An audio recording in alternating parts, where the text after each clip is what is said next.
Boa noite. Acabou a novela da fonte de águas mágicas que prometiam saúde e juventude. Mas será que essas fontes existem na vida real? O Globo Repórter de hoje, numa parceria com o projeto Globo Natureza, visita um lugar onde águas poderosas atraem multidões em busca de cura. Um território de árvores centenárias, onde sobrevive uma floresta amazônica cheia de jacarés, anacondas, ariranhas e um mar turquesa, refúgio de tartarugas gigantes, peixes coloridos e aves de patas azuis. Lá se produz uma iguaria valiosa, envelhecida em barris e vendida a peso de ouro. É o mais caro chocolate do mundo. Os chapéus chegam a custar 8, 10 mil reais. Esse país existe e fica bem perto do Brasil. Vamos embarcar juntos numa viagem pelo Equador? Na escuridão da noite, a montanha lança chamas no céu. Ao amanhecer, são sinais de fumaça. A natureza é inquieta no Equador. Uma avenida de vulcões corta o país de norte a sul. Separa a floresta amazônica das terras banhadas pelo Oceano Pacífico. Nosso pequeno vizinho, do tamanho do estado de São Paulo, é um gigante em diversidade.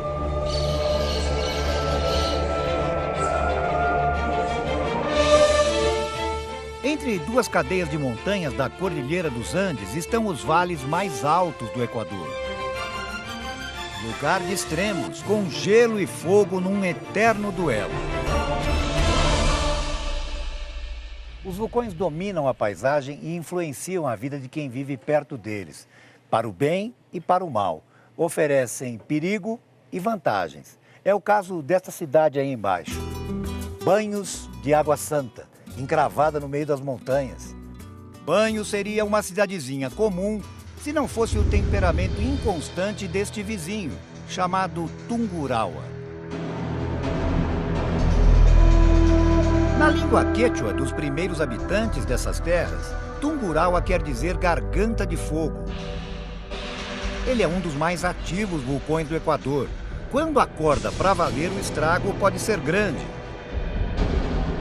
Será que os moradores de Banhos vivem com medo? Não passa nada, tranquilo vivimos aqui. Com 74 anos e essa simpatia, Dona Mariana passou a vida inteira aqui. Com a maior calma do mundo, ela diz que às vezes o vulcão solta fogo, cinzas, mas que ela e os vizinhos já estão acostumados.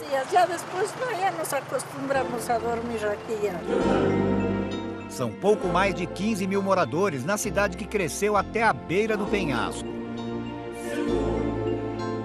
A água que desce das montanhas é bem fria, gelada mesmo. Mas é a que brota do fundo da terra, quente, que faz de Banhos uma cidade com fama de milagreira.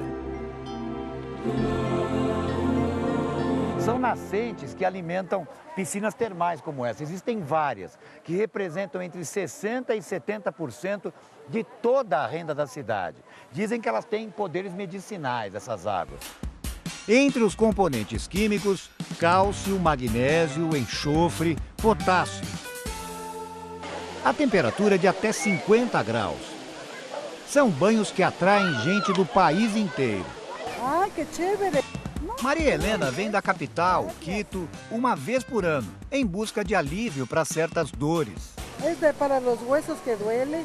Ela está falando que é bom para os ossos que doem. Existe muita gente aqui para sanar. No caso de Miguel, são as costas e os joelhos que incomodam. Se mete a água caliente e logo a água fria. Água quente, água fria. Os banhos também são indicados para problemas respiratórios, do fígado, do estômago. Um dos segredos, sem nada de milagre, está no choque externo.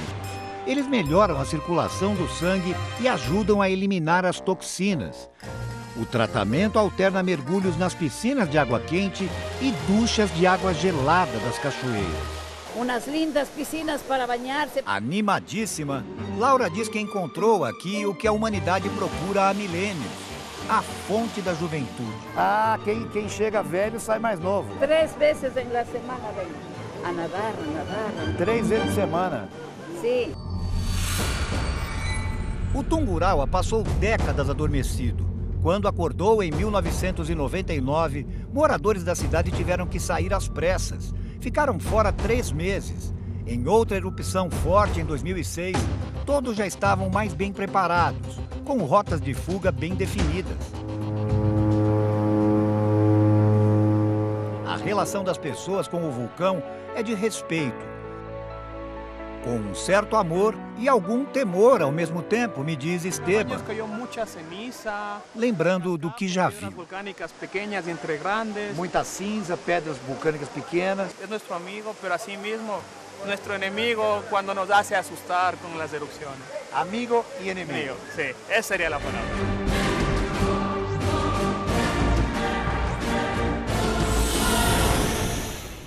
Visitamos também um spa de luxo que não existiria sem o amigo vulcão. A decoração diz tudo. As pedras e as cinzas usadas em tratamentos de saúde e beleza também. Eu resolvi encarar uma outra receita dos equatorianos. Primeiro nós tomamos 5 minutos de vapor, 2 minutos de água fria, muito fria. 3 contrastes de vapor super quente com água super fria. Começou. E agora fecha, é isso? Meu Deus. É quente, hein?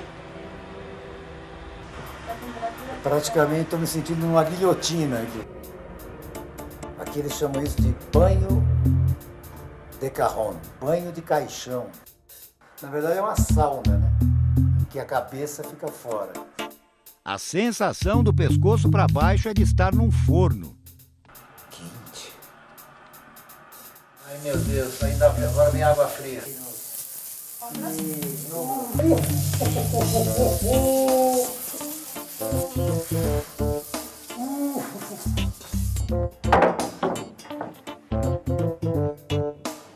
De volta ao caixão.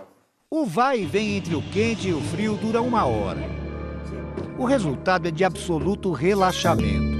Beleza, hein? O estresse e o cansaço de um dia de trabalho ficaram para trás. O vulcão Tungurahua está a 5.200 metros de altitude. Nós estamos a 2.700. Daqui é possível ver bem o caminho que a lava e as pedras vulcânicas percorreram montanha abaixo. Vieram descendo. 12 anos depois, o que elas deixaram pelo caminho foi uma terra muito fértil, como se pode ver, todas as encostas tomadas por plantações de milho. Mas só que o rio de lava, o rio vulcânico, continuou descendo. E mais abaixo, em regiões povoadas, provocou transtornos, prejuízos.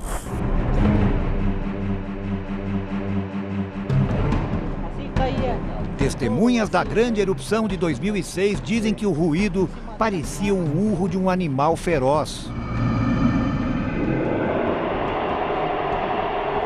Ele está me falando que caíam cascalhos do céu, como se fosse granizo. Mas que passada a fúria, tudo foi voltando ao normal. Existem países com mais vulcões do que o Equador, mas não num território tão pequeno. A concentração deles aqui é a maior do mundo. São cerca de 100, 37 potencialmente ativos e 20 monitorados permanentemente nesta central de controle do Instituto Geofísico, que também monitora os abalos sísmicos. Essa sirene toca a toda hora. Eu perdi a conta de quantas vezes a sirene tocou. Na hora e meia que passamos aqui. Este é um sismo, esto? Sim.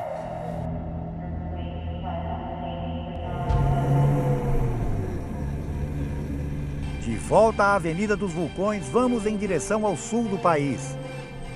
Ao longe, já dá para ver o imponente Chimborazo, eternamente coberto pela neve. O Chimborazo é considerado um vulcão extinto. Segundo estudos, a última erupção teria acontecido há 10 mil anos. O que é certo é que ele é a montanha mais alta do Equador. Nós caminhamos em direção ao topo. muito frio e pouco oxigênio. Mas só a vista daqui já é deslumbrante.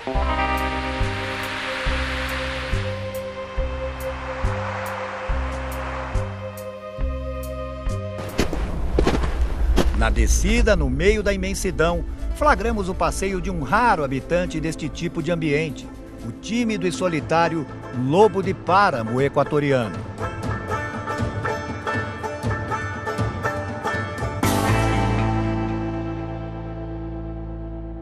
Outras habitantes dessas altitudes são as vicunhas, animais muito especiais, ariscos, delicados, difíceis de se filmar assim, bem de perto. Elas andaram sumidas aqui da região, mas agora estão de volta. Elas começaram a ser reintroduzidas há 30 anos. Menos de 300 foram trazidas da Bolívia, do Peru e do Chile. Hoje são mais de 7.000. Foi um projeto para oferecer renda e melhores condições de vida para 24 comunidades quechuas que vivem dentro do Parque Nacional Chimborazo.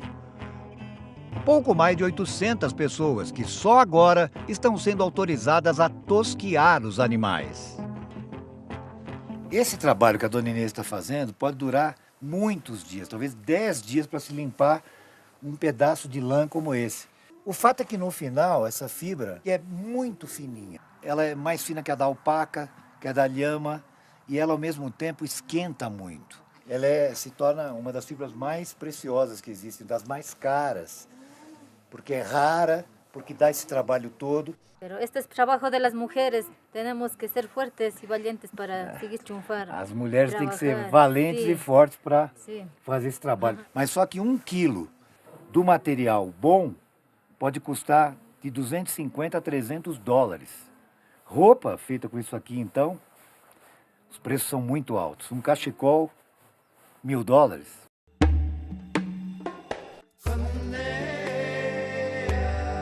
Terra dos vulcões, o Equador também vai ganhando fama por outra riqueza natural. Deliciosa, chocolates orgânicos e de alta qualidade.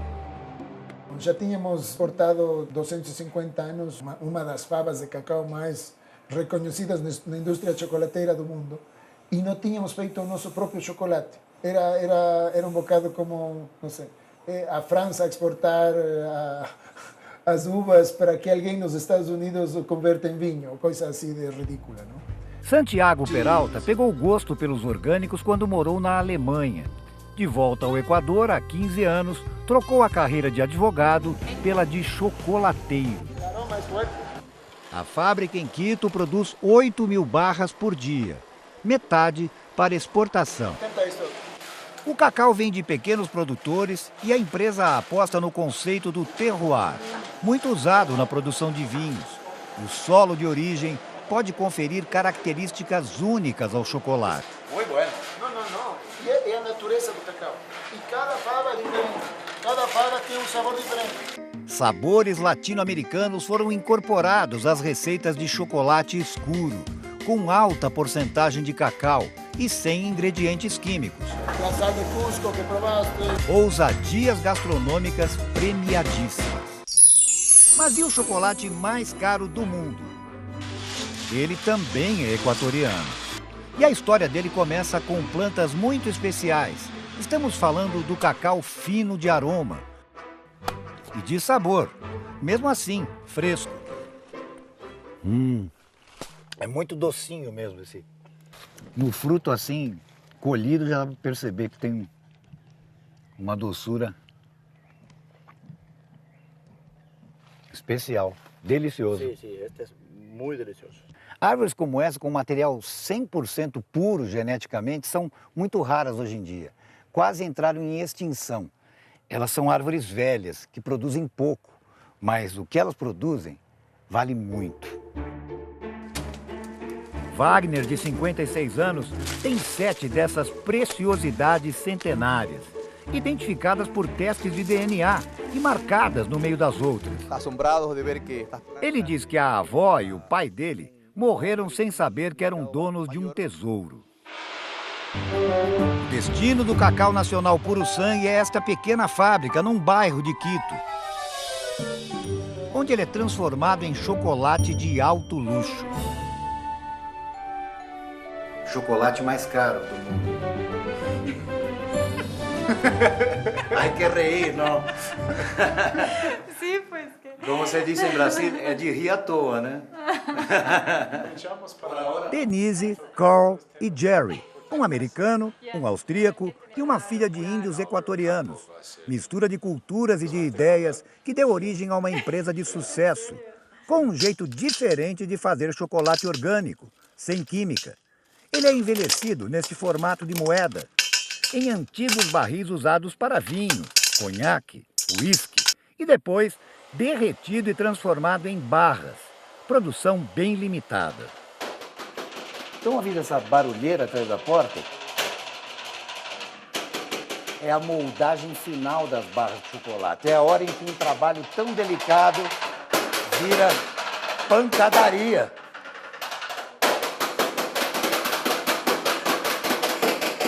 Estou chocado. Não há outra maneira que não seja com violência esta coisa? No, no hay otra manera. Yo no diría violencia, yo diría golpes duros, golpes fuertes.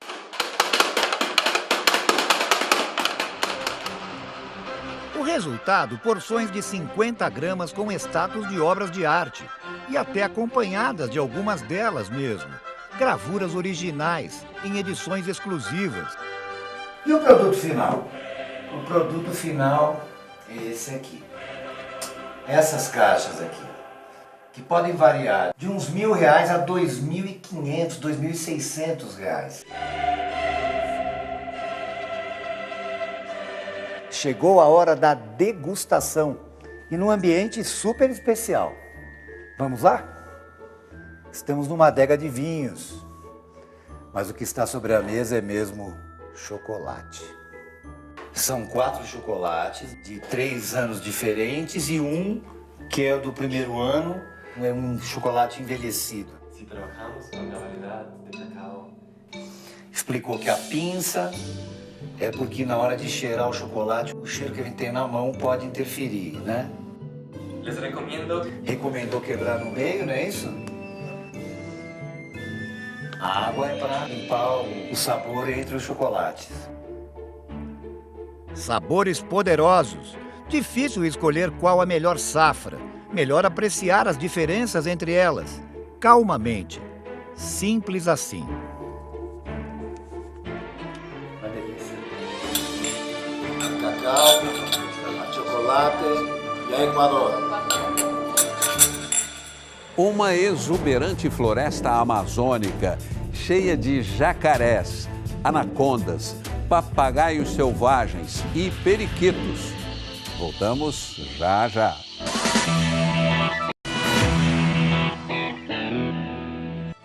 Bem no alto, a Virgem de Quito domina a paisagem. Espremida entre montanhas, a capital dos equatorianos é estreita e comprida para abrigar seus 2 milhões de habitantes. É também das mais altas do mundo, 2.850 metros acima do nível do mar. Quito é só a porta de entrada para um país com paisagens espetaculares. E a troca de cenário pode ser radical em poucas horas de viagem. Nós descemos de cerca de 3.000 metros para 200 de altitude. A temperatura, que era de 10, agora passa dos 30. Estamos na Amazônia do Equador. E vamos nos aprofundar ainda mais nessa região, navegando até um lugar muito especial. Da cidade de Francisco Orellana, vamos seguir pelo Rio Napo até o coração da floresta, onde não se chega de carro. São 4 horas de viagem até o território dos índios Quichuas, dentro de um parque nacional protegido. Em algumas áreas não são permitidos nem barcos a motor, para não perturbar e não poluir o ambiente. Agora mesmo nós estamos fazendo a transição do barco a motor para canoas a remo. É nelas que nós vamos seguir adiante, por esse rio, o Anhangu. O rio vai ficando mais estreito e logo ganhamos companhia. Esses macaquinhos de olho na gente. Mamães em plena atividade, com filhote nas costas. Ou apenas indicando o caminho, de galho em galho. Enquanto isso, tem parentes na maior preguiça. De repente, um barulho estranho. As ariranhas saíram para passear. São animais carnívoros, predadores poderosos. A espécie é considerada em perigo pelo desmatamento e pela poluição dos rios. Bichos ariscos, mas aqui parecem bem tranquilos, até para namorar, pelo jeito. O Parque Nacional Yasuni tem quase 10 mil quilômetros quadrados, floresta protegida por lei e pelos quichuas. A ideia de atrair turistas interessados na natureza e no modo de vida dos índios deu certo. O hotel ecológico trouxe trabalho e melhorias para a comunidade, como escola, posto médico. E a cultura foi revalorizada. Tá me tirando para dançar aqui.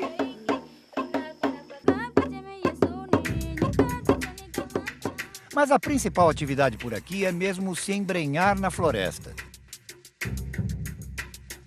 Agora estamos a caminho de uma torre de observação.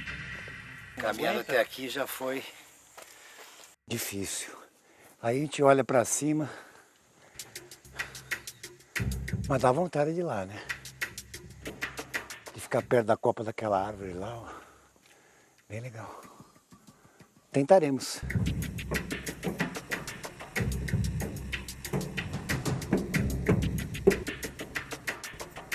Dureza com esse calorão, quase 40 metros, o equivalente a um prédio de 12 andares. Mas o pôr do sol com essas cores da Amazônia foi compensador.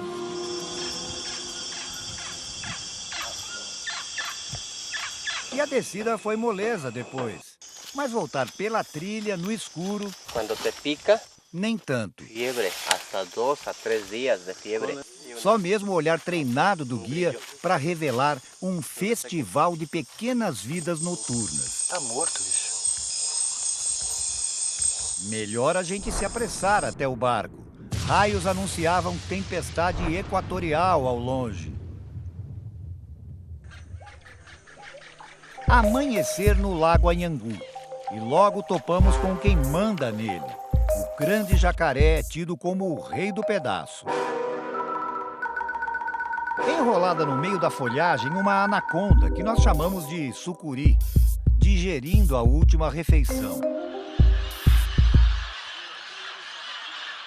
Os papagaios da região são uma grande atração, que os quichuas sabem onde encontrar.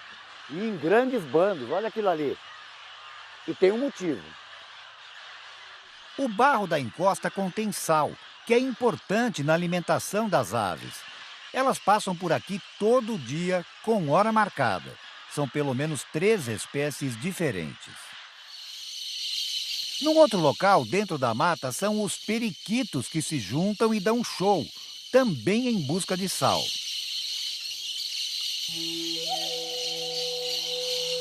Do verde da floresta amazônica, vamos em direção ao azul do Oceano Pacífico, no oeste do Equador. Na areia da praia, pescadores de Puerto Lopes oferecem o que trouxeram do mar. As aves marinhas estão atentas para aproveitar qualquer chance de matar a fome sem grande esforço.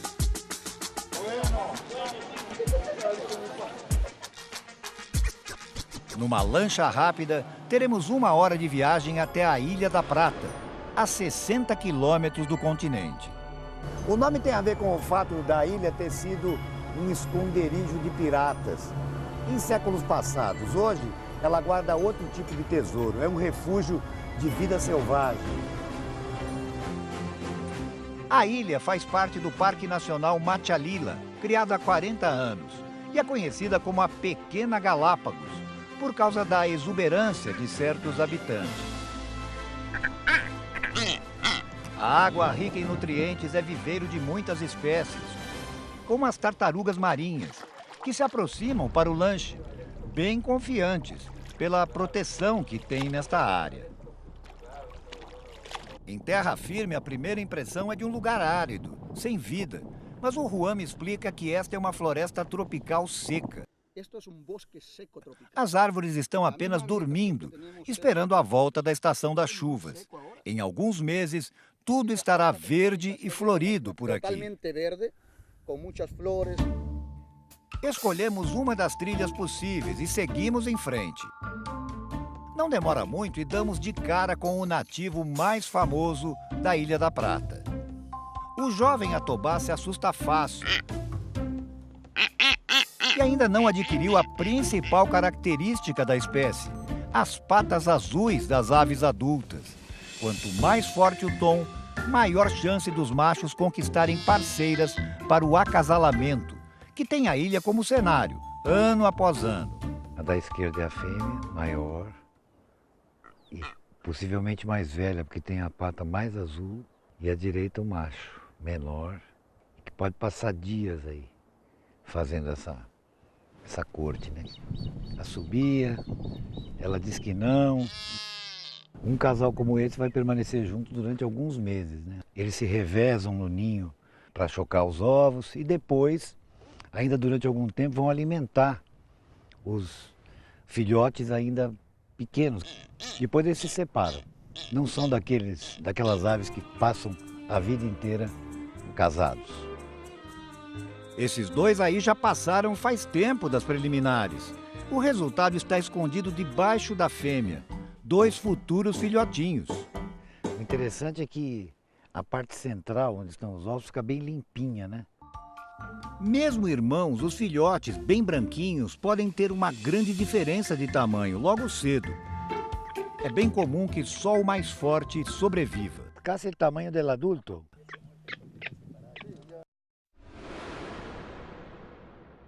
Esse lado da ilha, mais protegido, voltado para o continente, tem essas formações de recifes de coral. O que significa, para quem conhece essas coisas, um bom lugar para mergulhar, para observação de peixes. Mesmo com snorkel. Olha só o que a gente consegue ver.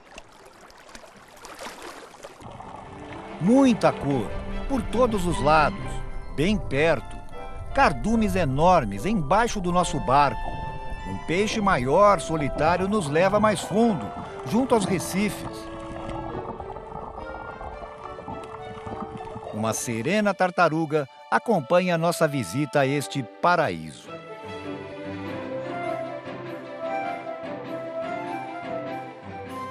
Você sabia que o chapéu Panamá é feito no Equador e custa uma fortuna?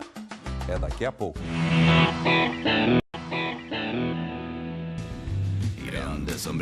Para quem, como eu, gosta de boa comida e não tem medo de experimentar novidades, todos bailam e comemos comida picante. Os mercados populares do Equador são um convite ao prazer. Marisquinho direto da concha, só com limão. Camarão zebra. Camarão zebra. Nunca tinha visto. Essa é a colcha preta legítima de Guayaquil. Então lhe ajuda bastante. Ah! Sim. Está falando que ajuda as mulheres que têm dificuldade para engravidar e que tem essa tintazinha, como se fosse o sangue. Frutos do mar em Guayaquil, no litoral.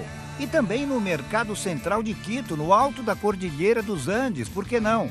E com curiosas combinações. Então temos aí o peixe, o ceviche, que ele diz que pode colocar essa pipoquinha aqui, ó. O que será que acontece? Vamos ver. Exótico, mas bem gostoso. Boa parte das frutas vem do litoral ou da Amazônia, porque não consegue crescer nesta altitude dos Andes. Mas essa aqui é uma exceção. Uma banana ouro, né? Uma bananinha, é isso? Nada disso. É um parente do maracujá. O nome é taxo. Típica aqui dos Andes. E